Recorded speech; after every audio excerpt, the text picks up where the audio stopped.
companies. And the difference between a person and a company is actually not so different, because a company has a birth record, it has a death certificate, it's liable both criminally and from a tax perspective, and it has a personality like a person does. It's called a culture. And when that culture starts to reinforce dehydration, there will be a point that company reaches a hysteresis. And a hysteresis is like stretching a rubber band to where it no longer can recover back to where it started. You get to a point of brittleness that it becomes unreceptive to hydration. And I really worry that we're in that place with a lot of global companies, that they have become so dehydrated that they, like a vampire, reject a pail of water to be poured into them. That's worrisome, but the hope that I have is that within those organizations or companies, there's a lot of people still hydrated, still resonant, that want to soft bond and build strong, but they're being held back from doing it. So by being aware that this exists, it helps those that really do still have, big reserves of energy, soft bond energy, to do something better, do something different. This episode of Roots to Fruits is produced and distributed by Be Connected, a social media management firm in Northeast Wisconsin.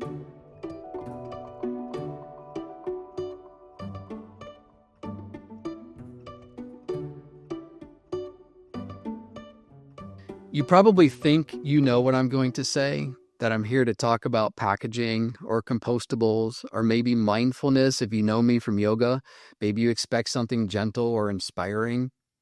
If you know me from the industry, you're bracing for material sciencey stuff or maybe a new hot take on carbon. But that's not what this is. Because the most important thing I've ever learned didn't come from a lab. It didn't come from a factory. And it didn't come from sitting in still in meditation. It came from noticing what no one else in the room seemed to be able to see or name. That we weren't tired from working too hard. We were tired from bonding too little. We weren't burning out because we lacked resources. We were burning out because truth had nowhere to land. I started seeing it everywhere. Smart people in brilliant teams, quietly drowning in meetings where no one said what they meant. Sustainability strategies ridden by cultures too dehydrated to repair anything. Families, teams, even movements falling apart, not from conflict, but from silence. And then it hit me. The systems we live inside aren't breaking, they're dehydrating. And just like the fascia in your body, when a culture loses its hydration, it stops flexing. It stops adapting. It stops feeling. Until all that's left is friction. But here's the twist. You can't brute force your way out of dehydration. You can't lead your way through it with charm. You can't KPI your way through it with spreadsheets. You have to dissolve something first. You have to soften the armor. You have to remember what it feels like to be held before you can hold anything else. And no one teaches you this, not in business school, not in strategy sessions, not even in therapy, sometimes. But your body knows, your nervous system knows. Your cells know, because life isn't held together by force. It's held together by bonds, gentle ones, flexible ones, reversible ones, like the tiny hydrogen hands of a water molecule that bond nature, that hold DNA together, that hold you and the plants and trees outside together. And the moment you reject those tiny hands, the moment your system says, not now, to feeling, is that moment the collapse begins. Not loud, not sudden, just a quiet drop in signal. And only the hydrated can hear it. So no, this isn't about sustainability. It's not about strategy. It's not about branding or alignment or team culture. It's about remembering what it feels like when the bond holds. And if you've ever walked into a room that looked fine on paper, but it felt wrong in your gut, then you already know what I'm talking about. So if part of you has stayed soft after all the pressure, then you're really tuned in. In the first episode, we introduced the concept of soft power by telling the backstory of its roots in the ultimate human dilemma. Now we want to apply it in the cascading loops from self, the individual, cascaded out to teams, then to companies, to organizations, and even to entire industries, even societies. And there is no one better to help me do that than my good friend who is a patient listener, a steadfast defender of the environment, and has a gift at seeing and feeling energy in the room, Chris Schaefer. Chris is a sustainability advocate and tenured marketer in materials that have a positive environmental impact. But most importantly, Chris grew up composting in her family's organic garden and is passionate in building not only healthier people, but to do so on a healthier planet. Welcome, Chris, and thank you for staying on this journey with me for another base building episode of Roots to Fruits. Kelly, thank you so much. I'm very happy to join this, and that was a very lovely introduction. I would say what you are saying, it's so relatable. And I think you're right. It's not really the collapse that really hurts the most. It's really just that moment when the signal drops and nobody really notices. You know, it's wild. It's all we felt, in our bodies and our teams, that quiet moment when you go from things that are connected to more mechanical. And I think that's the lens that we need to bring today, because what we're really talking about here is it isn't burnout or culture or strategy. We're really talking about hydration. So in the first episode, we walked through what that background is. Now we want to take you through the loop. I've been in those rooms too. The ones that really look great on paper, they feel very brittle. I've never really had a language to explain it before until you really coined it. It's really the dehydration, the hornification, even grief that didn't compost. So, Kelly, for those of us just learning and just understanding the term soft power, can you walk us through those nested loops you reference? What do you mean when you say coherence moves from self to system? And this is really kind of like the big wake up moment for me in putting it all together is understanding cellulose paper products and realizing that humans and trees and plants have the same percent water. The only difference between chlorophyll and hemoglobin, the enzyme that gives us life, one has iron in the middle, makes it red. The other has manganese in the middle, making it green. But we're all built the same way, with those tiny hands of moisture, basically holding us together, holding our bodies together, is the hydrogen bonding of water and the molecules that they bond together. So when you start to feel dehydration in the body, what do you feel? Soreness, tightness. You feel those pinches, those little points where the muscle feels bad today. Those are crunchy little dehydration points in the physical body. And if you think about our fascia, the fascia is it is the bioelectrical grid. It is the communication platform of how our central nervous system communicates to the body. So if you start hornifying pieces of it, it starts to affect the ability to function. So you just take that through. Now let's look at emotions. So physical dehydration and hydration is important, but it doesn't stop there. It's emotional, it's energetic, it's organizational, and it's absolutely measurable. Because when you start to feel that dehydration physically, it starts to affect your dehydration emotionally. And everything is based on dichotomies: trust, fear, afraid, confident. They're all dichotomies. So if you look at the stacking of those dichotomies, if it's open, if you trust, that flow is open. If you fear, that trust is closed. So those open and closing are all of our internal hydration mechanisms for us, both physically and emotionally and energetically. So when you take a hydrated person and put them into a dehydrated environment, they may start unconsciously locking some of those valves. And then it starts to reflect in not being present, being dismissive, being quiet when you should speak.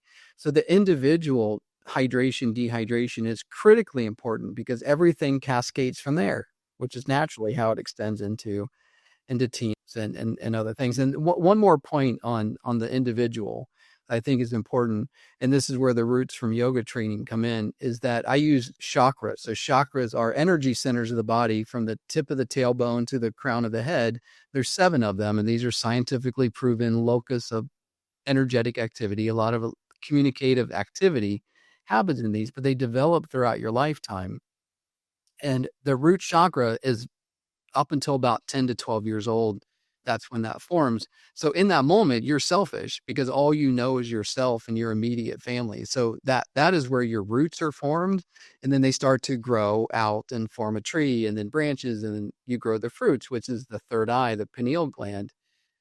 And all matter is both mass or energy at the same time. So you can relate that to human development, chakral development, because root would be dense matter, resource guarding. It's about me. I protect myself above and beyond anyone else. You get up to that third eye, pineal gland, operating through pure self-awareness. You tend to want to be a part of something greater, where that high energy seeks other energy. And you can take that same framework and apply it to individuals, to teams, to organizations, to companies. So there's multiple layers that you can apply to those. But from an individual perspective, it starts with what valves are open and what valves are closed. What valves do you want to be open, and what valves are being forced closed by your environment? I really love the metaphor of hydration valves and how that relates both physically and emotionally. What would you say would be a good tool set for someone that recognizes that to actually make that something very positive in practice? I think the most important thing, because I feel like we're all in dehydrated environments today. So I think the most important thing is to not let your dehydration environment, whether it's at home or at work, to start shutting your valves down.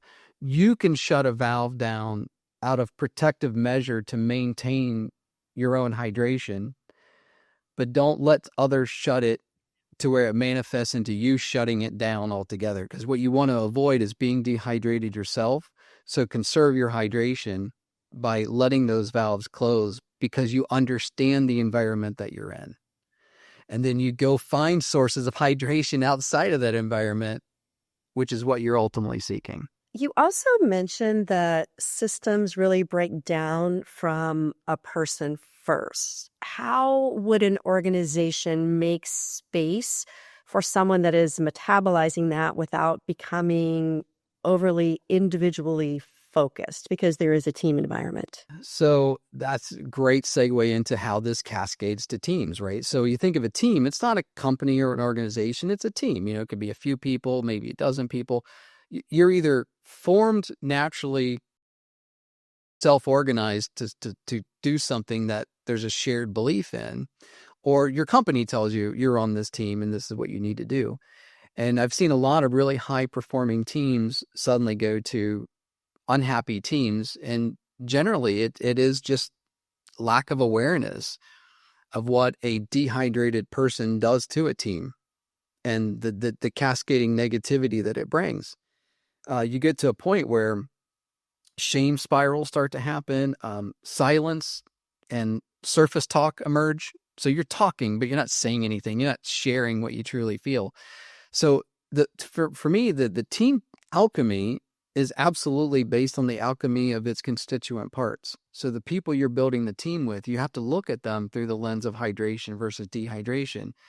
But all of that cannot happen. So you could have everyone on the team could have its own fair share of dehydrated valves. The leader is what's the most important.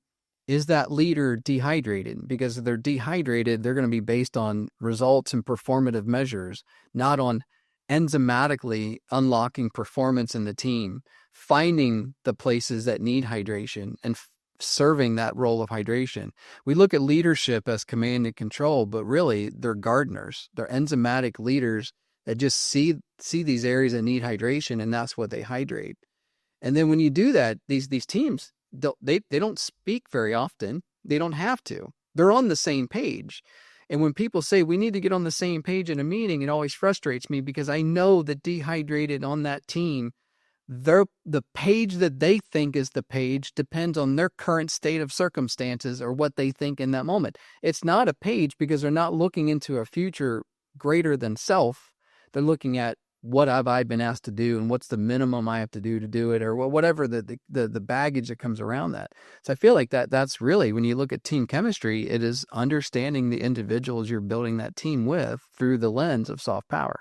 Exactly. That's such a good point, which makes me interested to know, how would a team really build a collective practice to support hydration so that they are building that coherence rather than just really having, let's say, a reliance on an individual hydrated member? I think that's why this podcast was created, was to start giving the tools and the techniques. I've got the book coming out, Tiny Hands, the Soft Power Model, which explains all of this, including field guides for how to use it in practice. But it's a tough one, right? So I feel like, and maybe this takes us to the organizational loop a little bit, because I feel like, and I've felt this way for 23 years now, that the CEO is an important role, and we know what the CEO does, and we know that the CEO sometimes has to do things that are unsavory, and there's a certain expectation of just focusing on shareholder value, and we don't have to get it, but that we get it. It's a tough place to be. HR used to be called personnel department. Now it's not even called human resource. It's called HR. It's a defense layer between corporate decision and the people that work for them and the industries that they serve. When in actuality, what you need, because if you think of what does a cell do to survive, it procreates, it communicates, it defends itself, and companies do that. But what companies fail to do is repair themselves like our bodies do. When a cell goes rogue, the other cells absorb it and dissolve it. We don't have that repair function. So I've always felt like within governance, there should be a chief synapsing officer, somebody whose organization is meant to enzymatically unlock dehydration in the organization so that it doesn't continue to become brittle and eventually it breaks. I think that's such a really great way to go into the next section. I really love how you just very naturally talk about the alchemy of a team. So let's go into that. When policy replaces trust, scripts replace spontaneity, stage gate rewards resemblance versus real vision. So I feel sorry for our current state of affairs when we talk about corporate governance, publicly traded companies, global companies, CEO structures. We have built ourselves around extract, make, sell, create conditions to repeat process. And now we're in this place where we need to think differently, think circularity, and we see a lot of challenges with trying to bend into a circle something that's very rigid. I think when you look at hornification of a company, let's first talk about a company. So I like to quiz people, and I won't do this to you, Chris. But if you ask somebody, what's the difference between a company and an organization? Do they have a prepared answer? Because we kind of use them interchangeably. But here's the way I separate them. An organization technically should be a self-organization around a purpose or a goal to do something. People are coming together. But we call organizations that aren't that, they're for-profit companies. And the difference between a person and a company is actually not so different, because a company has a birth record, it has a death certificate, it's liable both criminally and from a tax perspective, and it has a personality like a person does. It's called a culture. And when that culture starts to reinforce dehydration, there will be a point that company reaches a hysteresis. And a hysteresis is like stretching a rubber band to where it no longer can recover back to where it started. You get to a point of brittleness that it becomes unreceptive to hydration. And I really worry that we're in that place with a lot of global companies, that they have become so dehydrated that they, like a vampire, reject a pail of water to be poured into them. That's worrisome. But the hope that I have is that within those organizations or companies, there's a lot of people still hydrated, still resonant, that want to soft bond and build strong, but they're being held back from doing it. So by being aware that this exists, it helps those that really do still have, big reserves of energy, soft bond energy, to do something better, do something different. They just need to organize around how to do that. That is very relatable. I would say that I have experienced that a number of times. I've been in meetings where it looks like alignment, but the alignment is really just in words. You can tell by the body language, you can tell by the engagement and the participation. It's really just not there, might just be checking a box. So if teams are where these signals start to break, how do you, I'd say, layer that up into an organization so that it really does have that positive reverb? I think maybe that's easiest answered, or maybe easier for me to explain in the context of purpose. So if a company's purpose, or a piece of its purpose, is and maybe this is our segue into the industry application of it. So maybe a piece of that corporate agenda is sustainability, and they're trying to solve for sustainability. And it just feels like a dead end road of continually getting to the same place. Like, so what's wrong with that? Well, you're trying to apply regenerative hydration to a system that's not receptive to it yet. You have to look at it through that lens. Like, well, composters aren't accepting packaging. Well, how do we solve that for them in a different way? Well, they say that the cellulosic products aren't breaking down the way they should. Well, let's look at the hydration of what's going into it. So there's multiple ways that you can unlock it, but I really think it depends on what the purpose is. Because unfortunately, if it is a checkbox purpose with no genuine cohesive or coherent energy behind it, I'm not sure there's much you can do other than save the souls that are in it that are still hydrated so that they can build greater energy. I feel like there's just, you're not gonna hydrate the unhydratable. Just like, let's look at what hydrocarbons are, what fossil materials are.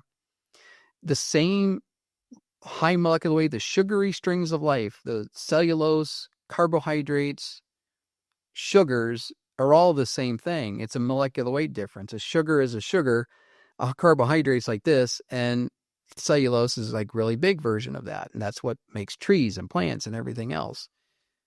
That's what hydrocarbons are. So we go from something rich in oxygen that allows hydrogen bonding, that creates life in our bodies, life in the trees and plants outside our windows, in the ground, after millions of years or hundreds of thousands of years of dehydration or a horrifying environment. They become what? Complete, fully rejection of water. Hydrocarbons. They become so hydrophobic that they will never receive water again. We're not there yet, but if we don't start addressing hydration in people, in teams, in organizations, and in industries, in cultures and societies even, we're going to continue to face this. We're being turned into hydrocarbons. What I'm taking from what you are saying is, at least what is resonating with me, is every step is additive. Any positive movement towards a person, a team, being hydrated, being healthier, having the coherence, it's going to make a difference, even if it's not really that visible at the time. Everything is additive. This may be the best time to really go into the industry. Certainly, I'd love your take on the state of the industry, in our case, packaging and materials within this context. Similar to, the organization or the team side of it is that when you're fully hydrated, team or organization, your immune system is strong. So you're able to battle things, adapt, adjust. Just like, we get sick, we get better. If you don't have a healthy immune system, you get sick, you get really sick.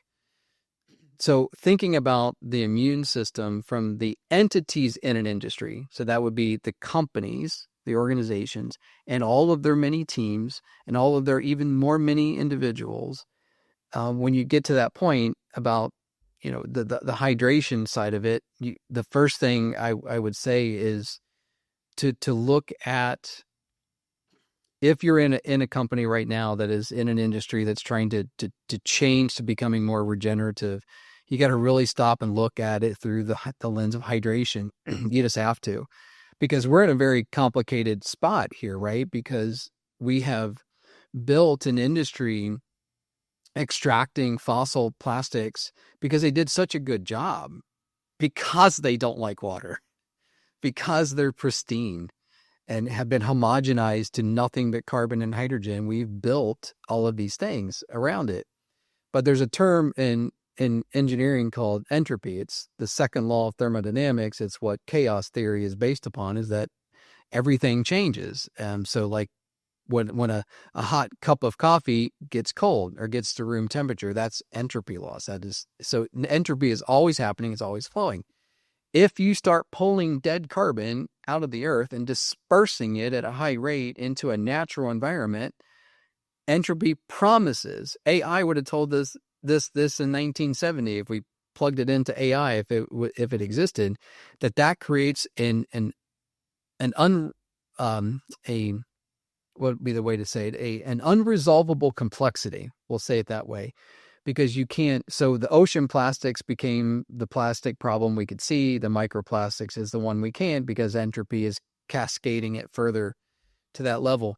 So for those of us in the industry trying to say, the only real solution is true regenerative, where we are creating packaging materials from the same materials for which we're growing the food from, so that nature can take it back. It all sounds good. No one disagrees with it. The problem is we built these extremely large now. So let's look at the size of the problem, right? So when you and I started our career in this field, there were large packaging manufacturers, but what we call a large one today, completely different scale. Same with raw material companies. Global chemical companies went from, these guys make adhesives in New Jersey, these guys make coatings in Berlin. Now one company does all of these things.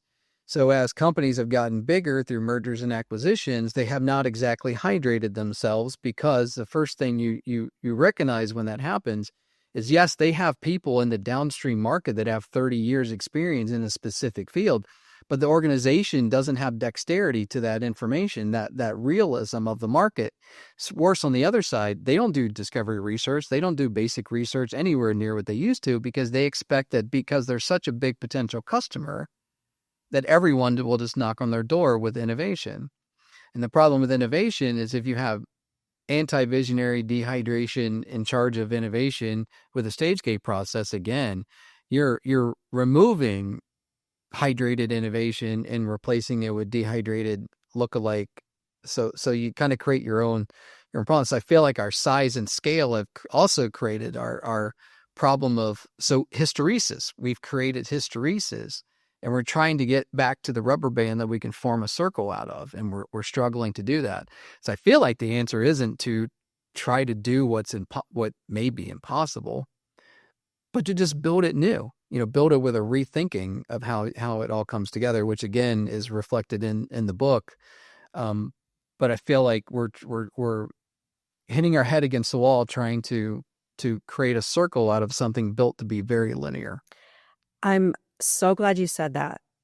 I think it would be super helpful to go into some very, I'd say, functional examples of what that connects to. So for instance, I have heard you talk a number of times about this supply chain echo chamber. Can you tell me and give me some insight about that?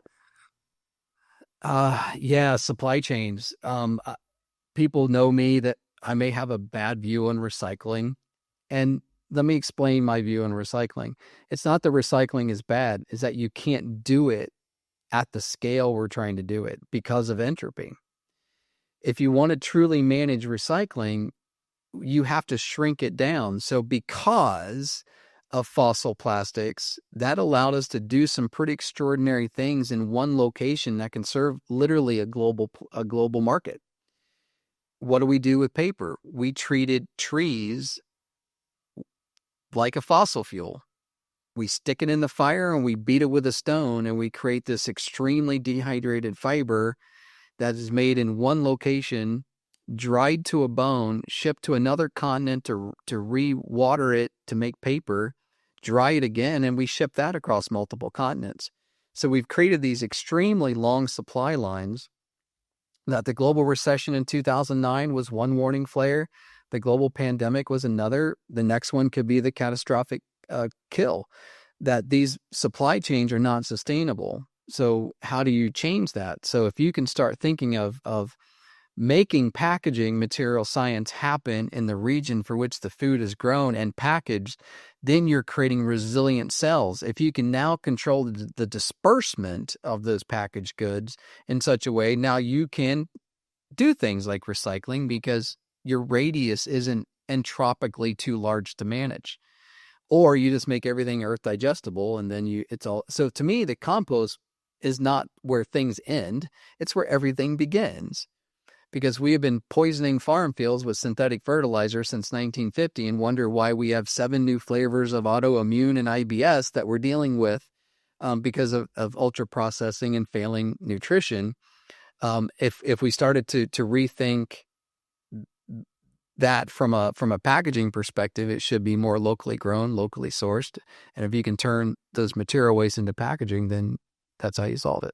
It was very early into the time when you and I had recently met. We became industry collaborators, and I heard you talk about earth digestible and digestibility in terms of a property for materials. And because that's really one of your hallmarks, I'd really like some more insight into that. I kept seeing the same problem. Well,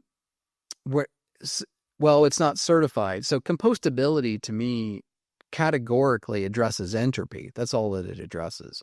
Regeneration is really what we're talking about. So to be regenerative, it means sustainability is missing a letter called N, sustainable. So if the sun didn't help make it, we should really question why we're using it. So if you then go from sustainable materials, and so the concept of earth digestible is I don't care what happens to the waste. I don't care what goes to the landfill and what doesn't. What I absolutely know is it will escape. Entropy promises that waste will. Large brands know this. They're not looking for certified home compostable. They're looking for a solution to litter. And so to me, earth digestible is the design parameter. Design it to be consumed by microorganisms no matter where they end up without worrying about how long it takes them. Let's just start there. That's plugging the hole in the boat. Then you take it a step forward and realize that, the carbon cycle starts with the compost. The food nutrition cycle repair starts at the compost. It all starts at the compost. You start to realize that the compost facility becomes really the footprint for what a future biorefinery looks like, where we're valorizing those materials from sustainable solutions to do these everyday things. That doesn't go well to large global centralized manufacturing. It almost promises decentralized, distributed manufacturing, which is what we have to do anyway, because we're operating on a body. The human body has 30 trillion cells in it. We go about our day every day without worrying about those cells. We get hit in the side, we walk on, and we're good. If you punch in the side, our industry, which has like 30,000 cells, each one shuts down a port, cuts off the supply chain. We're not built for resilience. We're not built for repair. So I feel like it's just a matter of time before what we built will crumble. The question is, what do you replace it with? And I think soft bond energy gives you a lot of clues into how you build that. Soft bond energies, and also one of the phrases that I find new to me, but it really resonates, is really this material honesty.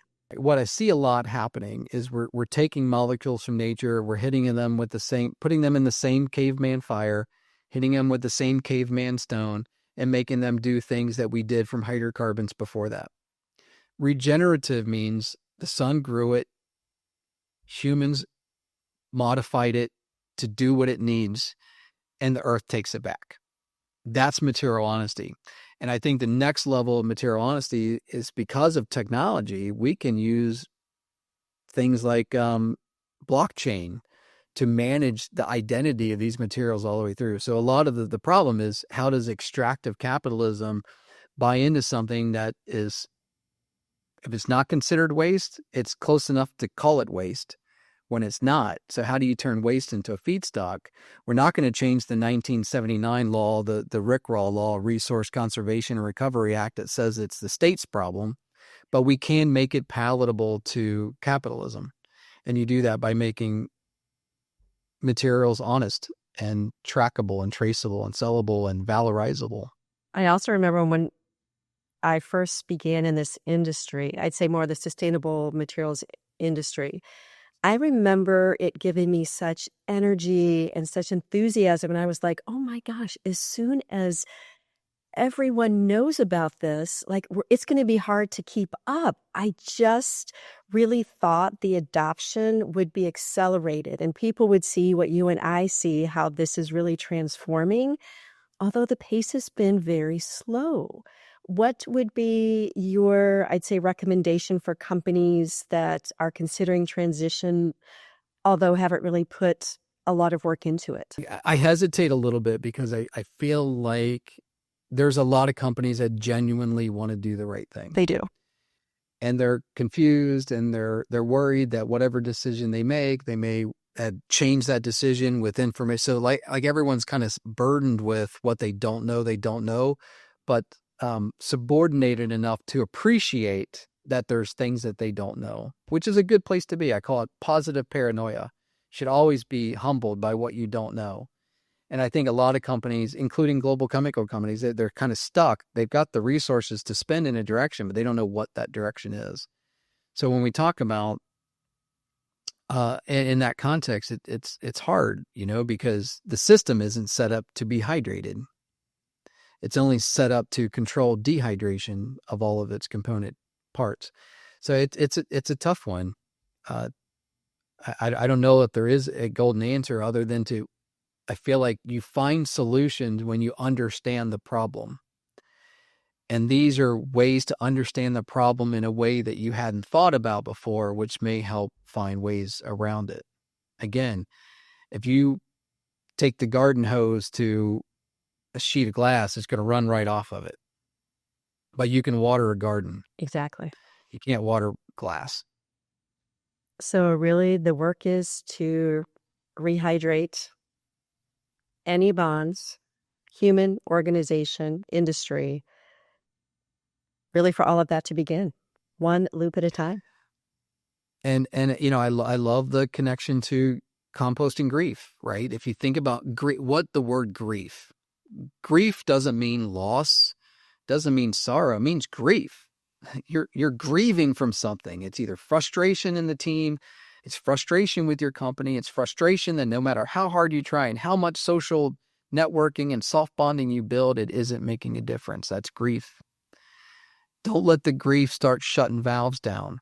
Compost it, regeneratively compost it into hydration, just like compost piles do. They take that waste and turn it into something that is magical for macro and micronutrients and soil health and growing nutritious foods. Like, what's the equivalent here for that?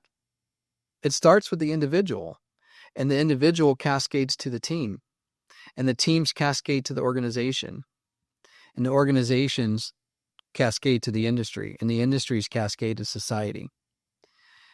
Now, what we can't fix are the vines. So you look at a healthy root chakra, you're growing roots,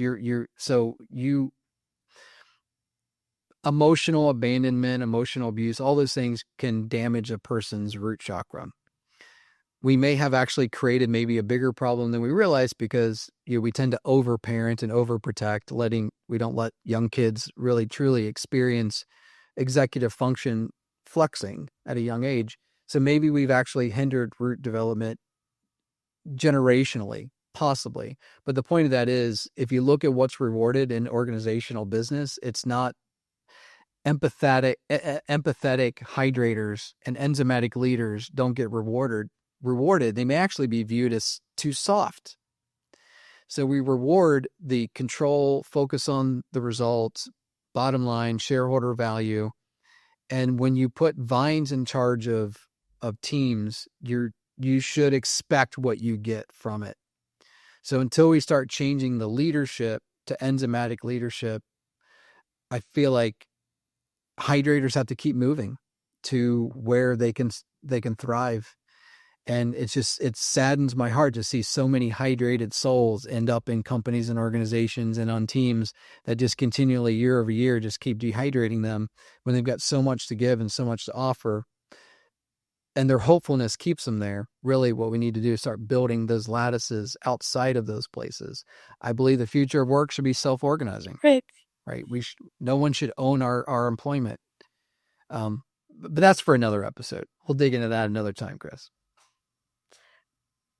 You brought it up, so I would really love to know, what would an enzymatic leader look like? How would we recognize one? An enzymatic leader doesn't boast. They don't brag. They really just tune in. They're in tune with their people, and they can read the curve before the data is present. They feel it. And when they feel it, they know how to conscientiously, hydrate that person or give that team a break or so that they do all the things that enzymes do. They go in, they open up the hydrogen bonding, they let things happen catalytically, they let it come back together, and then it goes back to business. That's an enzymatic leader. They garden the performance of their teams. They don't dictate it. They don't demand it. They don't want it one-on-one it every week and expect something different.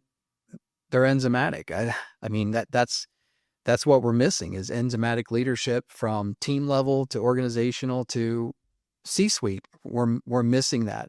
And I don't think we're going to get it. I don't think the system that we built allows it. So how do you succeed in lieu of that fact, right? That there's a good chance that you'll never replace all the CEOs in the world from opportunistic vines to enzymatic gardeners.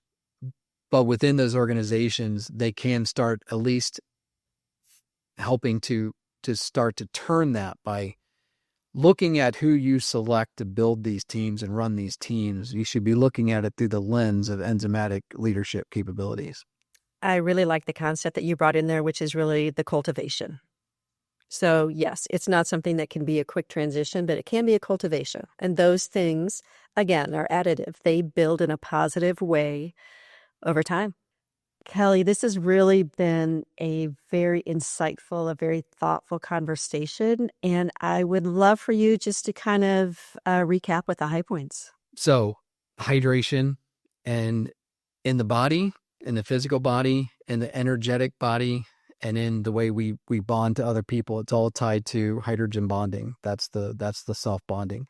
So once you understand your own current level of hydration and how different environments either hydrate you further or dehydrate you from that, just understanding that, I think, is incredibly important. As you get into teams, understanding the effect on your hydration, your valves, do they open or close in that environment? Extremely important for the individual.